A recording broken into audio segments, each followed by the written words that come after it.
মুসা আলাইহিস সালাম একদিন মনে মনে মনে ভাবেন, সারাদিন আমি মেষ চড়াইয়া ক্লান্ত হয়ে যাই, আমাকে ঘুমোবার ত্যাগ করে আমার আল্লাহ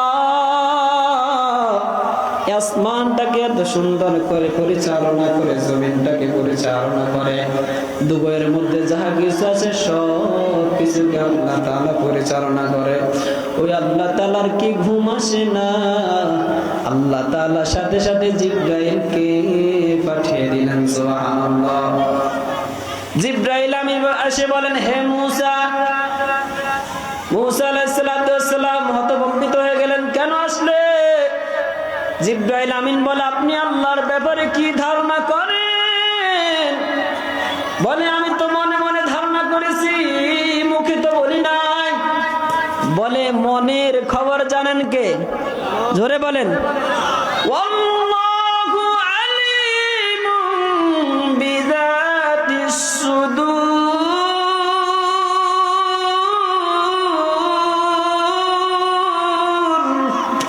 সব কিছু জানেন কে? গোপনের খবর জানেন কে? প্রকাশ্য জানেন কে? মুসা আলাইহিস সালাম মনে মনে ভাবলেন আল্লাহ জেনে গেছেন। জিবরাইলকে পাঠিয়ে দিলেন, জিবরাইল যাও, আমার মুসা আমার ব্যাপারে আপত্তি করতে চায় মনে মনে, আমি আল্লাহ তাআলা মুসাকে মনে মনে জবাব দিয়ে দেব। সুবহানাল্লাহ। মুসা আলাইহিস সালাম বলেন, এখন কি কোনো শাস্তি আছে? বলে, হ্যাঁ আছে। বলে, কি শাস্তি? বলে, আপনি পানি ভর্তি দুটি গ্লাস হাতে নিয়ে আপনি দাঁড়িয়ে থাকবেন। বলে, কতক্ষণ পর্যন্ত? বলে, আমি আসার আগ পর্যন্ত। কতক্ষণ সেটা আমি জানি না, জানেন কে? মুসা আলাইহিস সালামের মেজাজ গরম ছিল না ঠান্ডা ছিল? মেজাজ গরম হয়ে গেল, কিন্তু আল্লাহর ফয়সালা কি করবে? দুটি গ্লাস হাতে নিয়ে দাঁড়াইয়া গেলেন, পানি ভর্তি দুটি গ্লাস। এক পর্যায়ে গ্লাস নিয়ে দাঁড়াইতে দাঁড়াইতে মুসা আলাইহিস সালামের ক্লান্ত যখন ধরে গেল, এক পর্যায়ে দুটি গ্লাস হাত থেকে ভেঙে টুকরা টুকরা হয়ে গেল। সাথে সাথে জিবরাইল মুসার কাছে হাজির। সুবহানাল্লাহ। বলে, হে মুসা, কেন গ্লাস বানাইলেন? বলে, তো কি সারাদিন গ্লাস হাতে নিয়ে দাঁড়িয়ে থাকলাম, তুমি কোথায় ছিলে? এখন পড়ে গেছে, এখন আসছো? বলে, সারাদিন আল্লাহর হুকুম ছিল না তোমার কাছে আসার জন্য, এখন আল্লাহর হুকুম হয়েছে তাই আসছে। বলে, এখন করণীয় কি? বলে, মুসা, আল্লাহ তাআলা তুমি যেমন আল্লাহর কাছে আল্লাহর ব্যাপারে আপত্তি করেছ মনে মনে, আল্লাহ তাআলা তোমাকে মনে মনে জবাব দিয়ে দিয়েছে, তুমি বুঝে নাও। সুবহানাল্লাহ। মুসা আলাইহিস সালাম এবার চিন্তা শুরু করলেন। চিন্তা করতে করতে হঠাৎ অন্তরে আল্লাহ তাআলা ইলহাম দিয়ে দিলেন।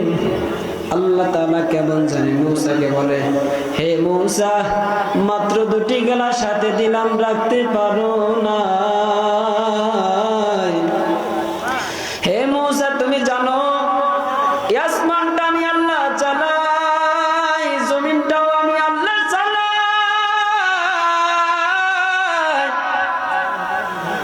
আসমানটা আমি আল্লাহ চালাই, জমিনটাও চালাই, দুবয়ের মধ্যে যাহা কিছু আছে সব কিছু আমি আল্লাহ তাআলা পরিচালনা করি। হে মুসা, হে মুসা, আমি আল্লাহ তাআলা যদি ঘুমিয়ে যাই আর ওই রাতের 3টার দিকে এই দাসের হাট এলাকার মধ্যে আমার আব্দুর রহিম বান্দারটার যখন পেটের ব্যথা শুরু হয়ে যায়, আমার এই বান্দারটা যখন 3টার দিকে দেখে কোন ডাক্তাররা জাগ্রত নাই, কোন মানুষ জাগ্রত নাই, হাসপাতালটাও বন্ধ, স্ত্রীও পাশে বসে শুয়ে শুয়ে ঘুমায়, কোন মানুষ এই মুহূর্তে জাগ্রত নাই। রে মুসা, আমার বান্দার পেটের ব্যথা ভালো লাগে না,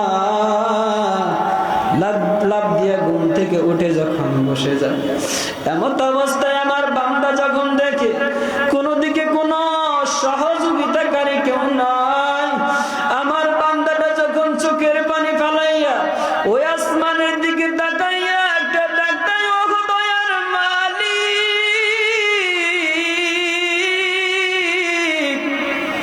দুনিয়ার সব দরওয়াজা বন্ধ রে মালিক, এই মুহূর্তে কেউ আমার সহযোগিতা সহযোগিতা করার জন্য নাই। ও আল্লাহ, তোমার দরওয়াজাটা তো খোলা। ও আল্লাহ, তুমি আমার পেটের ব্যথা ভালো করে দাও। হে মূসা, এই মুহূর্তে আমার বান্দা যদি চোখের পানি বালাইয়া আমি আল্লাহ তাআলার দরবারে কান্না করে, দুনিয়ার সব দরওয়াজা বন্ধ, আমি আল্লাহর দরওয়াজা যদি বন্ধ হয়ে যায়, হে মূসা বলো এই মুহূর্তে আমার আল্লাহ, আমি আল্লাহ সুবহানাহু ওয়া তাআলা যদি ঘুমাইয়া যায়, আমার এই বান্দার আর্তনাদটা কে শুনবে? বান্দাকে কে সুস্থ করে দেবে? সুবহানাল্লাহ। মাত্র দুটি গ্লাস দিলাম, তুমি রাখতে পারো নাই। এই আসমানটাও চালাই আমি আল্লাহ, জমিনটাও চালাই আমি আল্লাহ। আমি আল্লাহ তাআলা যদি ঘুমাইয়া যায়, এই আসমান আর এই জমিন এমনি ভেঙ্গে পড়ে টুকরা টুকরা হয়ে